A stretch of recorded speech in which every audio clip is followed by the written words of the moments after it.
Hablamos, hoy el mensaje, el título de hoy es La Primera Iglesia. ¿Cuál fue la primera iglesia? ¿Cuál fue la primera iglesia? Vamos a hablar un poquillo de ello. Yo sé porque esta semana estaba recordando qué tan diferente era la iglesia, como la entendemos hoy, la iglesia local, cuando yo comencé a conocer a Jesús, año 1988, hace 33 años y medio. Y les aseguro que los que tienen más de 30 años en la iglesia, hay alguno aquí que lleva más de 30 años en los caminos del Señor, ahí rondando los 30, qué diferente era, ¿verdad? Uy, qué diferente éramos nosotros también.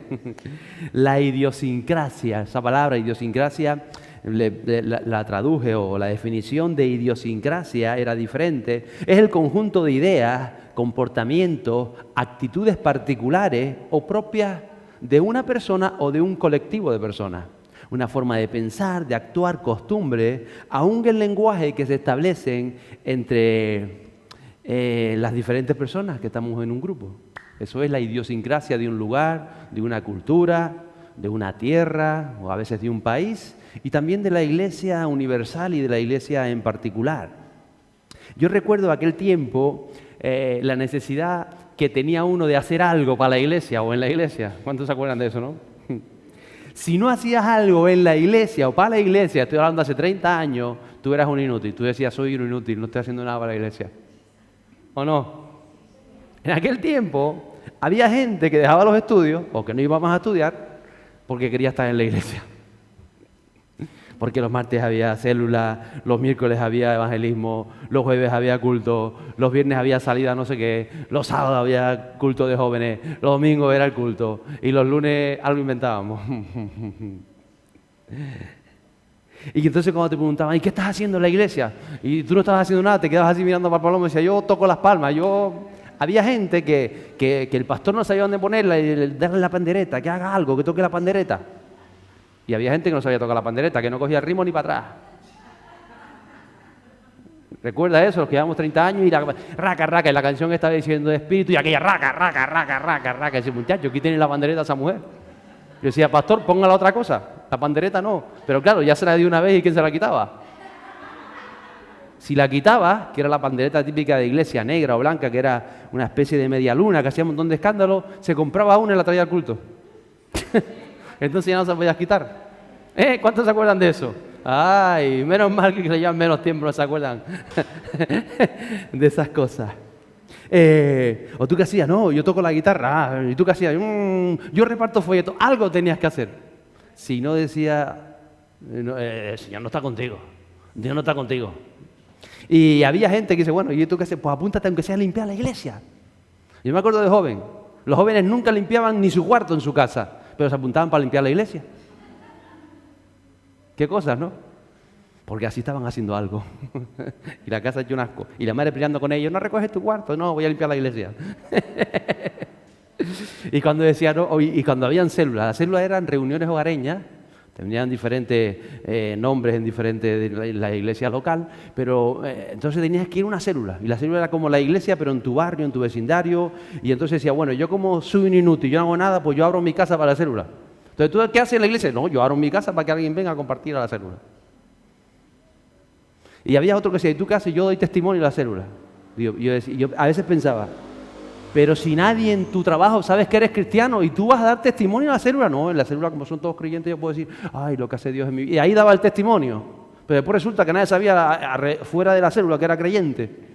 Entonces te sorprende cómo trabajaba antes la idiosincrasia de la iglesia, ¿no? Hombre, en eso también había todo tipo de cosas, pero estoy usted exagerando quizá un poquito para que usted entienda cómo era la batalla. Había gente que se iba de la iglesia porque el pastor no lo podía hacer nada. El pastor no me pone a hacer nada. Y se iba mosqueado. Y te decían esta frase, alguien la recordará, yo no quiero ser un calientasillas. ¿Cuántos recuerdan esa frase? En aquella época donde yo estaba era un calientabanco, porque no habían sillas, habían bancos. Decía, yo no voy a ser un calientabanco, y se iban. Y se iban mosqueados, insultaban al pastor y decían, no, porque a mí no me pusieron, y en la iglesia al lado sí me ponen. ¿Ya qué te ponen? Pues a dar la bienvenida, a algo me ponen. Pero entonces ya estoy trabajando para el Señor, porque me pusieron, yo qué sé, a cualquier chorrada que lo ponía, pero ya eran útiles en el reino. ¿Qué cosas pensábamos? Y a veces, me acuerdo yo que cuando no sabían qué hacer con la gente, ¿qué hacemos con este? Pues mándalo a cuidar a los niños. Yo estoy cuidando a los niños. Eso era ya, vamos. Los años 90 estoy hablando, ya pasamos del 90 hace rato. Y hoy muchas cosas han cambiado, ¿a que sí? ¡Uy, santo! Y otras no tanto. Aunque sabemos que la iglesia no son las paredes, ni las actividades que podemos hacer juntos. Porque si no hacías una barbacoa una vez al mes, ya te ibas a la iglesia al lado, que ahí se hacían una barbacoa una vez al mes. ¿O no? O una confraternidad. ¿Y aquí no hacen confraternidad? No, pues me voy a otro lado, porque yo quiero que la gente pruebe mi galleta. ¿Qué cosas, no? Entendemos que la iglesia no son las actividades que podemos hacer juntos. O a veces aún la manera de hablar. Y a mí me he encontrar gente de esta época, y yo conozco la época, gracias a Dios la viví, y entonces una vez alguien me decía, pastor, y yo, ¿cómo está? ¿Usted es el pastor? Sí, aleluya, pastor. ¿Usted está cómo está? El Señor está bendecido, tal. Decía, yo estoy bien, yo estoy bendecido, me decía él. Y cuando llegó un rato hablando conmigo, que me soltó todas las palabras de la Biblia, aleluya, el Señor está tal, porque los ángeles acampan y no sé qué, yo decía, pues yo estoy bien. Y él estaba esperando que yo le dijera una palabra cristiana, espiritual, que dijera, gloria, hermano, aleluya. Digo, ¿usted cómo se llama? Fulanito. Pero me puede llamar hermano, llámeme hermano. Digo, no, fulanito. Se mosqueaba más. Porque hay un lenguaje que nos inventamos a veces, o que la gente se inventaba. Y así era la iglesia. A trancas y barrancas hemos llegado hasta aquí, gracias a Dios. Porque la manera de hablar era la idiosincrasia del grupo. Y si tú no decías, ¿cómo estás? Amén, hermano, bendecido y para bendecir, porque entonces ya no eras creyente. Decía, yo estoy medio fastidiado de cómo estar fastidiado. Diga amén, diga Dios te bendiga, diga. Yo no digo nada. ¿Cómo? En Victoria, hermano. El tío arrastrado por los suelos, salió un accidente de tráfico, todo matado, todo arañado y de todo. En Victoria, hermano, en Victoria. Yo en Victoria no la matanza a Centejo, decía yo. Ay, qué bueno. Los que llevan menos de 5 años, ustedes están en la gloria ya. Pero a veces sucede, todavía viene, a veces la mente no se renueva, porque creemos que iglesia es lo que nosotros visualizamos, o la idiosincrasia de una iglesia local, o del tiempo, de la cultura, o de tantas otras cosas, ¿no? Pero ahí donde hay un creyente en el Espíritu Santo, ahí está la iglesia. Eso nos enseña la palabra de Dios. ¿Qué haces allí? ¿Qué testimonio das en tu lugar de trabajo? Porque ahí está la iglesia. ¿Cómo limpias tu casa? Sobre todo cuando eres joven, que tu madre llega y te dice, ¿cómo tienes la habitación? ¿Cómo puedes venir a limpiar la iglesia si tienes la habitación atrabancada? Y tu madre te ha dicho 30 veces que limpie la habitación y no la has limpiado. ¿Por qué ibas a limpiar la iglesia? ¿Cómo transmites el evangelio? ¿Cómo vives la buena noticia? Ahí es donde te mueves, porque eso es iglesia. Eso, ahí se entiende. Por eso esa frase que se decía antes, no, yo me siento inútil, a mí no me dejan hacer nada, yo no estoy haciendo nada. ¿Cómo que no estás haciendo nada? Mal estás si no estás haciendo nada en tu lugar de trabajo, en medio de tu familia, en el mundo donde te mueves cada día. Eso es iglesia. Somos iglesias porque el Espíritu Santo está presente en nuestras vidas. Y solo tenemos que creer lo que dice Jesús y atrevernos a orar por las personas, a escuchar a las personas, a hablar a las personas, a discernir los ambientes y a saber qué te llama el Espíritu Santo a hacer ahí donde Él te pone. Y claro que la iglesia, es decir, los creyentes, se reunían en lugares físicos. Y por eso hoy voy a dar algunas pinceladas de cómo ellos se reunían y cómo la iglesia primitiva vivía, el origen de la iglesia, o esa primera iglesia. Y de eso nos habla mucho el libro de Hechos. También los epístolas, pero hoy me centro en el libro de Hechos. Donde, cómo eran esos lugares donde se reunía, qué hacían allí y cómo se organizaban. Diferente o no tanto a nosotros. Y vamos a algunas de las primeras veces que vemos la iglesia reunida, que es cuando asciende Jesús a los cielos. Capítulo 1 de Hechos, versos 14, de 10 al 14. Dicen lo siguiente: y estando mirando fijamente al cielo, mientras él, Jesús, ascendía, aconteció que se presentaron junto a ellos 2 varones en vestiduras blancas, que les dijeron: varones galileos, ¿por qué estáis mirando al cielo?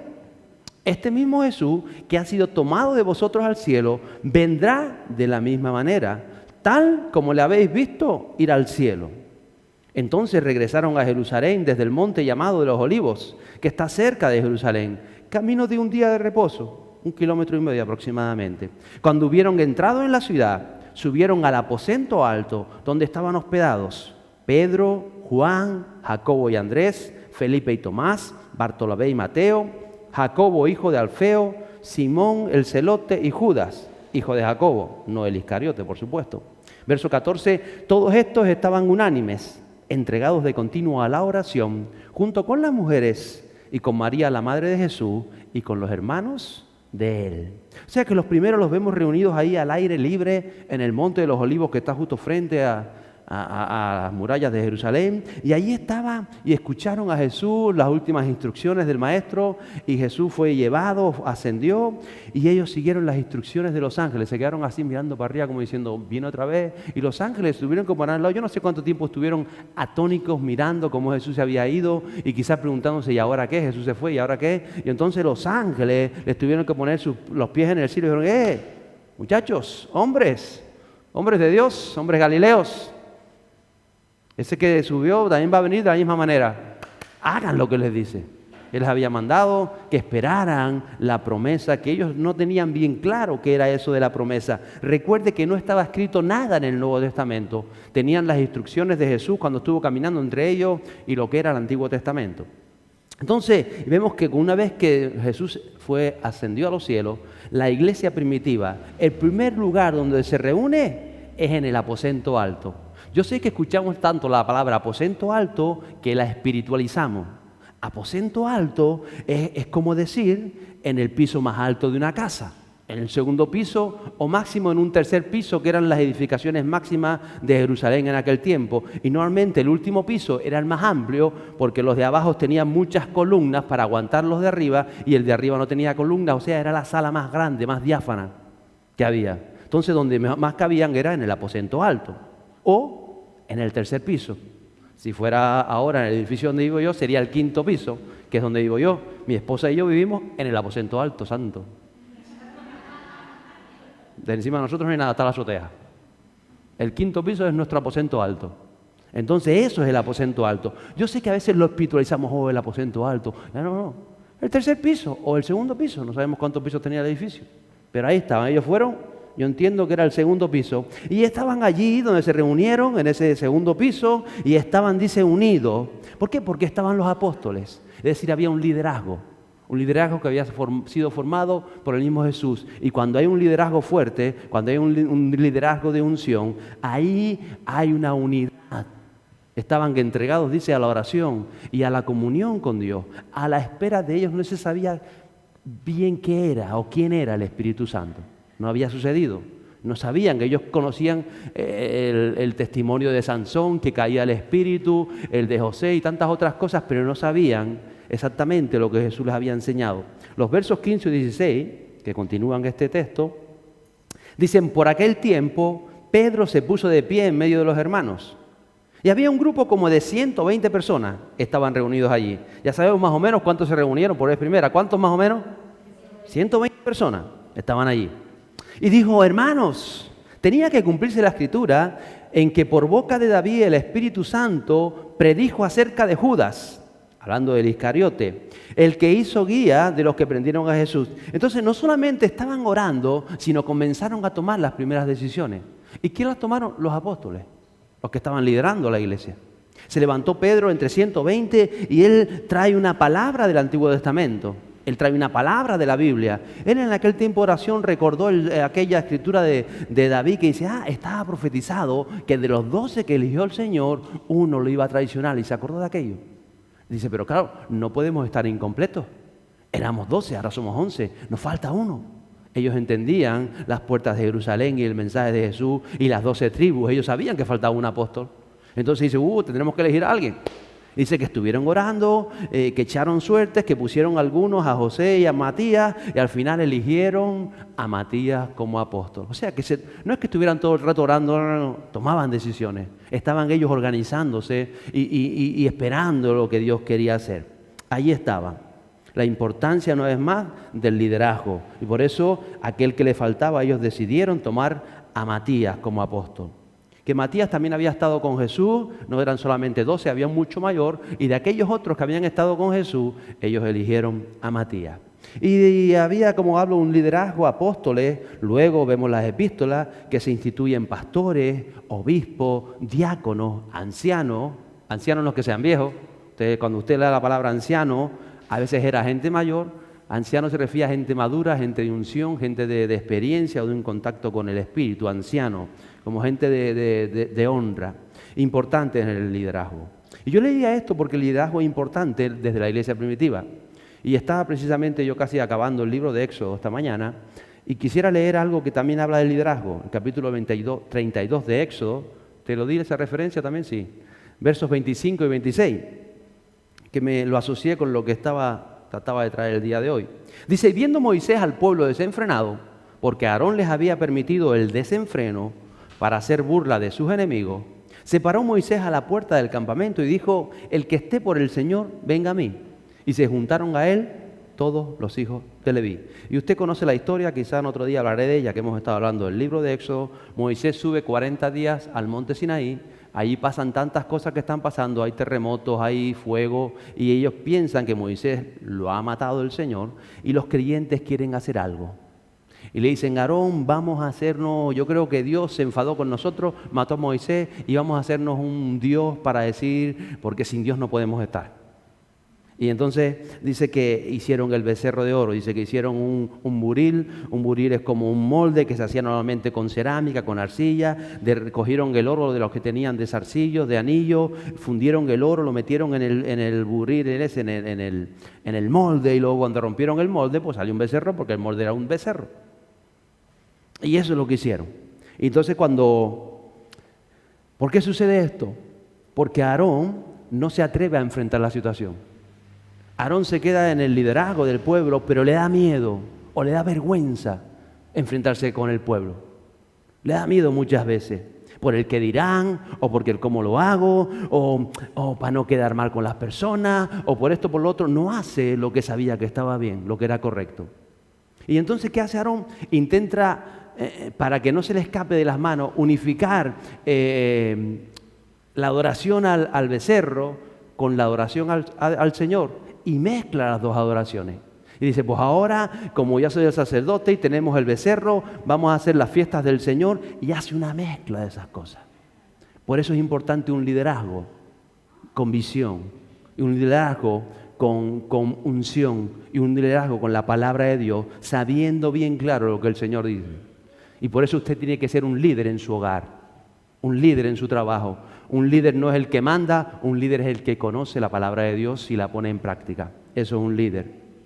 Porque a veces uno quiere quedar bien con todos para no ofender o para no confrontar los problemas, y lo que hace es postergarlo. Pero gracias a Dios que bajó Moisés y él pone las cosas claras. Moisés es claro y hace una distinción clara entre, dice, bueno, pues ¿quién quiere adorar al becerro y quién quiere adorar al Señor? Pónganse de acuerdo, ¿quién quiere? Uno por un lado y otro para otro. Y toma las riendas de aquello. Uno tiene que tener las cosas claras y definir a quién quiere adorar en su paso por la tierra. ¿Quién va a ser tu base y tu centro de adoración? Y tu relación con Dios, a través del Espíritu Santo, hace y pone las cosas en orden aún dentro de tu propia vida. Cuando algo es del Espíritu Santo y cuando es el espíritu de tu carne que te está torciendo, que te está llevando por otro camino. Uno tiene que conocerlo. Y en el libro de Hechos se ve claro esta distinción. Y no importa si se reunían en la plaza o en montes o en las casas, o muchas veces en lugares específicos del templo. El templo de Jerusalén era enorme y había un montón de pórticos y había una plaza, un atrio gigante, y entonces en cada zona se reunían diferentes grupos. Estaban los judíos griegos que se reunían en su zona porque eran afines, tenían su idiosincrasia. Estaban los judíos más estrictos y tenían su otra zona y entraban por aquella puerta, y ellos sabían que si tú querías, es como hoy en día los partidos políticos. Si tú quieres de izquierda, te vas a un lado y vas a estar todo de izquierda. Si eres de centro, vas a otro lado y se me uno con la gente del centro. Y si eres nacionalista, vas a un lado. O sea, ellos sabían dónde se reunían. Era también algo así. Entonces llegaron los creyentes y empezaron a tener un grupo, un punto de encuentro en la zona del templo. Y ellos sabían que ahí iban a estar los apóstoles y que ahí, si tú querías recibir de Jesús o conocer de Jesús, podías ir a esa zona que ibas a ser ministrado. Puntos de encuentro. Entonces habían diferentes criterios, pero había un liderazgo fuerte. personas con las cosas claras. Habían sido formados por el mismo Jesús y estaban obedeciendo las instrucciones que Dios les había dado a través de Cristo. ¿Qué hacían cuando se reunían ahí? Pues vimos que oraban, ¿verdad? Estaban orando en primer lugar. Hechos 12, versos 11 y 12. Dice, cuando Pedro volvió en sí, dijo, ahora sé en verdad que el Señor ha enviado a su ángel y me ha rescatado de la mano de Herodes y de todo lo que esperaba el pueblo de los judíos. Al darse cuenta de esto, fue a la casa de María, la madre de Juan, llamado también Marcos, donde muchos estaban reunidos. ¿Y qué hacían? Oraban. Es decir, Pedro está encarcelado, lo van a juzgar al día siguiente, lo van a condenar a muerte. En medio de la noche un ángel llega a la cárcel ahí en Jerusalén, rompe las puertas, le abre, lo saca y cuando Pedro se da cuenta que no es un sueño, que está en la calle, dice, ¿dónde voy a ir? ¿A dónde se reúne la iglesia? ¿Dónde se reúne la iglesia? Era de noche, 3 de la mañana. Y él dice, tienen que estar, estoy seguro, en casa de Juan Marcos, porque Juan Marcos es un líder y yo sé que ellos tienen que estar ahí porque están clamando. Y va y toca la puerta y ahí estaba reunida la iglesia, en una casa.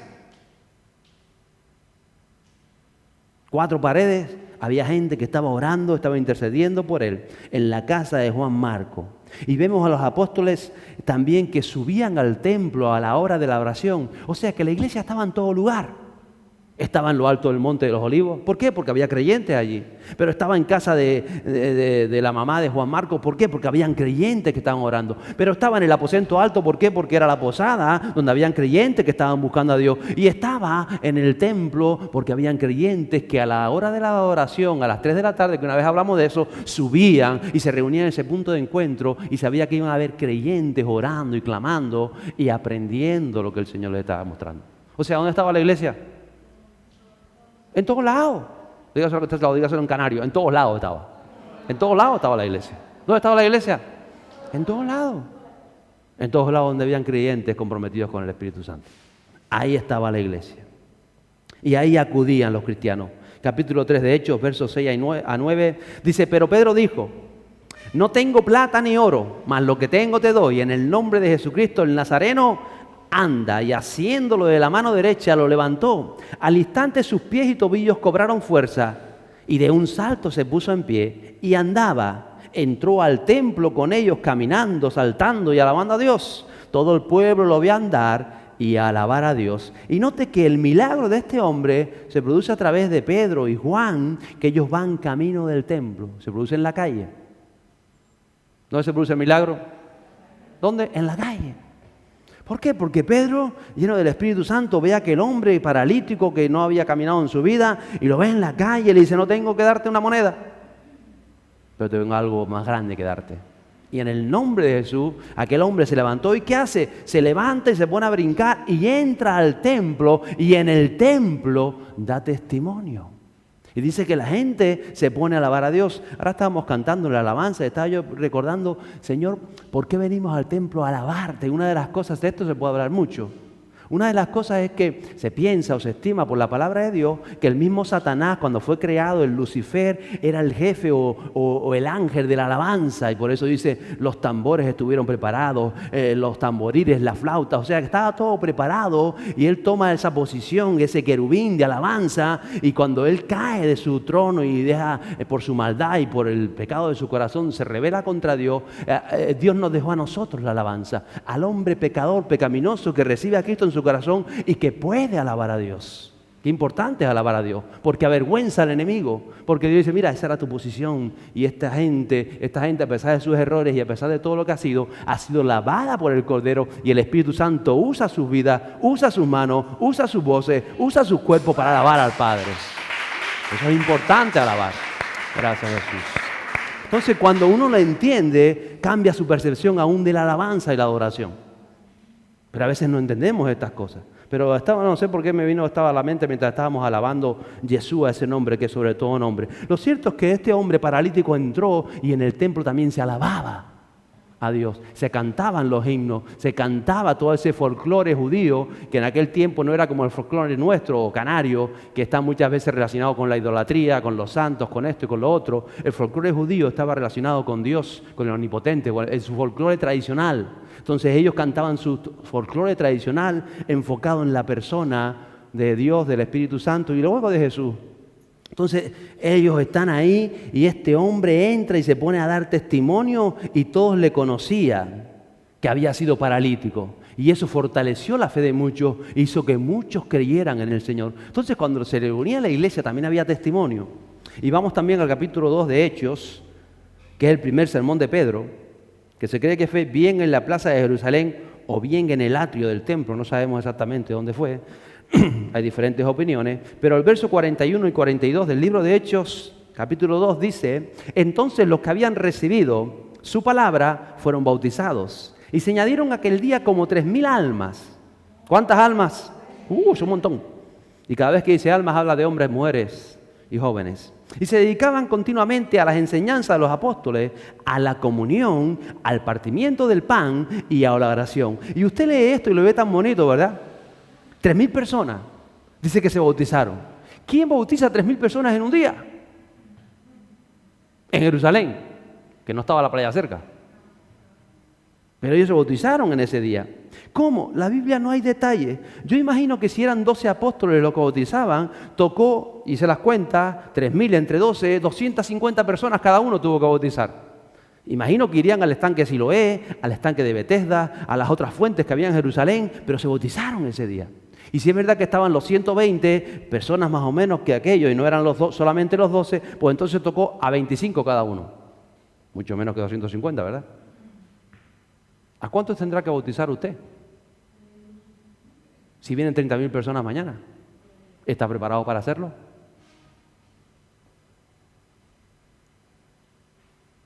Porque bautizaban el liderazgo. Bautizaba a la gente fiel.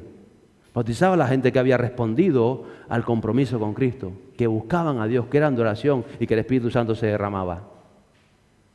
Y además Hechos 5 nos relata más cosas que sucedían cuando la iglesia se reunía. Porque cuando Pedro predica a los 3,000, estaban, dicen los otros alrededor, el otro liderazgo, los apóstoles estaban alrededor y la iglesia estaba reunida en aquel lugar. Hechos capítulo 5, versos del 1 al 6, mire lo que también sucedía cuando se reunía la iglesia.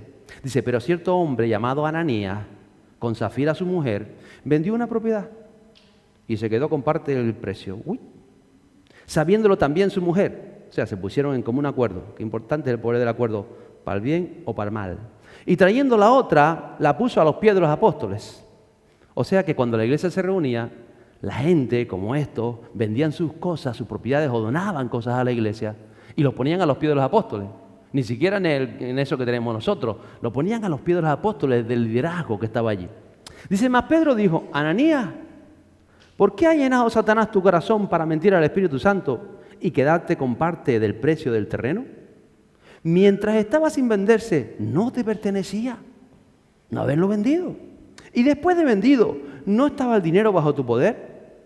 ¿Por qué concebiste este asunto en tu corazón? Es decir, podías haber dicho: mire, yo doné un terreno, pero quiero hacer una donación, voy a dar la mitad, pero tú le dijiste a todo el mundo: no, para que te vieran, no, yo doné todo porque yo soy una persona generosa, mira, vendí la finca de la web. Porque a veces queremos aparentar. Mientras estaba sin venderse, verso 4, no te pertenecía, y después de vendida no estaba bajo tu poder. El problema es: ¿por qué concebiste este asunto en tu corazón? No has mentido a los hombres, sino a Dios. Y al oír a Ananías estas palabras, catarrián, cayó y expiró, es decir, se murió. Y vino un gran temor sobre todos los que lo supieron. O sea, estaba la gente reunida. Dice: y los jóvenes se levantaron y lo cubrieron, sacándolo, le dieron sepultura. O sea que vemos que cuando la iglesia se reunía, también habían ofrendas, habían donaciones, habían dádivas. Y la gente iba, el que quería, voluntariamente. Y recuerde que después llegó la mujer y le dijo, y yo digo: ¿para qué le preguntaste eso? ¿Te la querías cargar también? Dice la mujer: mira, ¿es verdad que vendieron la finca en 3,000 euros? Sí. Y que sí, aquí lo donamos todo. Acaban de sacar a tu marido por mentir al Espíritu Santo. Si no querías dar nada, no des nada, pero no vengas con mentira en tu corazón al Espíritu Santo. Y la mujer dice que cayó también. Y dice: aquí dijeron, venían de enterrar al marido y se va otro entierra ahora. Y la sacaron otra vez.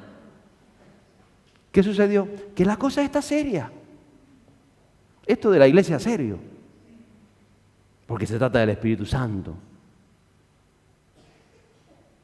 Y Jesús lo tuvo claro. Toda blasfemia al pueblo será perdonado, menos la blasfemia contra el Espíritu Santo. Si hablamos mal de Jesús, dice, también lo perdono. Hasta el Padre. Pero el Espíritu Santo no, porque está en ustedes, porque está trabajando en ustedes, porque está transformándolos a ustedes. No intenten engañar al Espíritu Santo. Qué importante es entender todo esto. Y en último lugar, el capítulo 6 de Hechos, versos de 1 a 7. Por aquellos días, al multiplicarse el número de los discípulos, se multiplicaron. Surgió una queja de parte de los judíos, griegos o helenistas, en contra de los judíos nativos, o sea, de los judíos que habían nacido en Judea, porque sus viudas eran desatendidas en la distribución diaria de los alimentos. Entonces los 12 convocaron a la congregación. Una vez más el liderazgo convocó a la congregación de los discípulos y dijeron, no es conveniente que nosotros descuidemos la palabra de Dios, que era lo que hacían, enseñar, para servir mesa. Por tanto, hermanos, escoged de entre vosotros 7 hombres de buena reputación, llenos del Espíritu Santo y de sabiduría, a quienes podamos encargar esta tarea. Y nosotros, dice el apóstol, nos entregaremos a la oración y al ministerio de la palabra. Lo propuesto tuvo la aprobación de toda la iglesia, toda la congregación dijo, bien, es verdad, es sabias palabras. Y escogieron a Esteban, un hombre lleno de fe y del Espíritu Santo, a Felipe, a Prócoro, a Nicanor, a Timón, a Pármenas y a Nicolás, un prosélito, alguien que se había convertido, que era de Antioquía. Dice, a los cuales, una vez que los escogió los discípulos, los presentaron ante los apóstoles. Los apóstoles oraron por ellos, les dieron el aprobado, pusieron sus manos sobre ellos, y dice que la palabra de Dios crecía, y el número de los discípulos se multiplicaba en gran manera en Jerusalén, y muchos de los sacerdotes obedecían a la fe. Cuando el número de los creyentes se multiplicó tanto, ya no eran 3.000, ya fueron más todavía, se multiplicó tanto, comenzaron a tener problemas de organización. Porque cuando hay mucha gente, hay mucho más problemas, sobre todo organización. Y ahí, como había tanta gente pasando necesidad, habían tantas viudas que no recibían una pensión, una jubilación, una paga, no recibían nada, y habían conocido a Jesús, por eso la gente donaba. Por la gente nos daba, pues estaba haciendo también una labor social dentro de la iglesia, a la gente de la iglesia primeramente, como dice la palabra. Primero los de la casa del Señor, luego los de fuera. Entonces cuando iban, dice que hubo un conflicto de intereses, porque claro, como los que llevaban aquello eran los judíos, llegaban primero, las viudas judías, parece que le daban más y no alcanzaban a las otras. Y entonces hay un problema y dice Pablo, Pedro, nosotros vamos a estar con esta. Porque nosotros nos encargamos de la palabra. Para esto se tendrán que encargar otra gente, pero no cualquier gente. Y nombraron a 7. Dice 7 varones llenos de fe y del Espíritu Santo. Tremendo esto. Porque yo en el 88, en 1988, ponían a cualquiera, a cualquier cosa, para que no se fuera. A ver si se integraba, para ver si no sé qué. Pero esa era la política de antes. Ahora hay una política nueva. Porque es la política del Espíritu Santo, la que debió estar siempre, la política del Espíritu Santo, si podemos hablar de política. Es decir, al multiplicarse la iglesia, porque se produjo un avivamiento, un despertar, la gente corría en masa a los lugares donde estaban los creyentes. Por la iglesia, donde estaba la iglesia ahí, donde estaban los creyentes, ahí venía la gente. Tuvieron que elegir a hombres y mujeres de buen testimonio, llenos del Espíritu Santo, con sabiduría. Y estas personas se habían formado en los secretos. Habían sido ungidos por el Espíritu Santo en la vida cotidiana, en su relación con Dios. Cuando de verdad hizo falta, dieron un paso al frente. En otras palabras, Dios te está preparando para cuando de verdad haga falta. Ojo al dato, Dios te está preparando, si te está dejando ser preparada, cuando de verdad haga falta. Vuelvo y te lo digo, si te está dejando preparar, Dios te está preparando para cuando haga falta. No, pastor, si no me deja predicar aunque sea una vez al mes, yo me voy para allí porque allí sí me dejan predicar. Pues arranca para allí si te dejan predicar. Porque si ese es tu deseo, pues vete para allí. Porque se ve el egoísmo humano. Es que yo tengo un llamado, yo quiero ir para allí. Pues vete, no pasa nada. Porque tenemos libertad de Dios, ¿verdad? ¿Qué te dice el Espíritu Santo? Me dice bla, bla, bla. Eso no te puede decir el Espíritu Santo, porque eso contradice la palabra de Dios donde dice tin, tin, tin. Pero si tú dices, pues vete. Y si quieres, bueno, pues vete con la bendición. ¿Qué vas a hacer? ¿Te vas a pegar? Porque Dios nos prepara en lo secreto. Y es Dios el que te levanta. Como lo hizo con David. ¿O no? Como tiene que hacer con cada uno de nosotros. Por eso esa idea que era de los 90, era para aquel tiempo. Y como digo yo, gracias a Dios, algunos escapamos. Pero ahora es el Espíritu al que debemos respeto, el que nos está tratando, el que nos está formando y te tiene que ir formando en lo secreto, para que cuando llegue el momento pueda salir a la luz. Yo el otro día decía a uno, estaba hablando del trabajo, de esto, lo otro. Yo dije, tú madura, mi niño, porque cuando llegue lo que va a venir, no vas a tener tiempo ni de tu trabajo. Te va a contratar la iglesia y vas a estar aquí haciendo lo que tienes que hacer. Pero a veces no entendemos estas cosas, si hemos sido formados en lo secreto. Entonces, en el año 98 o 88 era todo al revés. Ponías a la gente para ver si se integraban, para ver si se comprometían. Yo me acuerdo de cada cosa que vamos, mejor no las comento. Pero en Hechos sucede al contrario. Vemos lo que sucedía en Hechos, voy a hacer un resumen rápido, puse 7 puntos. Primero, la iglesia estaba en todo lugar donde habían creyentes. Oraban juntos, oraban, alababan a Dios. Segundo. Tercero, daban testimonios palpables de lo sobrenatural de Dios. Todos habían visto a aquel paralítico que era paralítico toda su vida y ahora estaba dando saltos de alegría. Había una obediencia real. No solamente dio un testimonio en la iglesia, daba testimonios ahí donde se movía. Cuando comenzó a trabajar ese hombre, dice, yo nunca he trabajado en nada porque siempre he sido paralítico. Ahí daba testimonio. Porque nosotros queríamos dar testimonio en la iglesia porque nos daba vergüenza darlo fuera. No, délos donde se mueva. Eso es la iglesia. Lo daba para que el cuerpo de Cristo creciera y para que el nombre de Jesús fuera glorificado. En cuarto lugar, en la iglesia los apóstoles enseñaban la palabra. Allí donde habían creyentes, el hombre de Dios, el líder de Dios, enseñaba la palabra. De 1000 maneras, pero enseñaba la palabra. En quinto lugar, en este tiempo cenaban juntos. Habla del partimiento del pan. Yo sé que ahora nosotros la idea es que partimos el panecito pequeñito y un vasito de vino cuando toque. Pero en aquel tiempo no era cuando tocaba. ¿Por qué? Porque había necesidad y la gente iba a comer a la iglesia. Y eran cultos verdaderamente donde se partía el pan. Hoy, gracias a Dios, nadie pasa hambre. En Venezuela sí está pasando. En Venezuela están viviendo esta enseñanza de la iglesia que a nosotros aquí en nuestros tiempos no es viable porque no es necesaria. Pero en Venezuela hay muchos pescadores en la iglesia, yo daba este testimonio, la gente está pasando hambre, lo está pasando mal, pero los pescadores creyentes, cristianos, salen a faenar con un barco y sorprendentemente traen atunes gigantes y traen pescados que Dios los bendice tanto que ellos los llevan por la noche a la iglesia y ahí comen todos los hermanos y ese es el partimiento del pan, la Santa Cena. Hablaban del Señor, compartían, alababan, daban testimonio y después se sentaban a comer. Esa es la Santa Cena verdadera. Nosotros tenemos esa memoria que hacemos, le recordamos esas palabras de Jesús, que esperemos que nunca tengamos que llegar a ese punto, pero no se sabe. Que el Señor bendiga a aquella gente que está pasando necesidad, que sean creyentes y que vengan a la iglesia como sucedía en este tiempo. Era un lugar, también lo vimos en sexto lugar, para ofrendar, para entregar de lo económico, de lo que habías recibido de Dios y de lo que Dios ponía en tu corazón.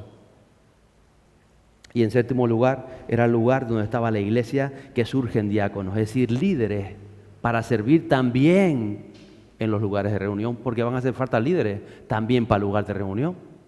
También es necesario.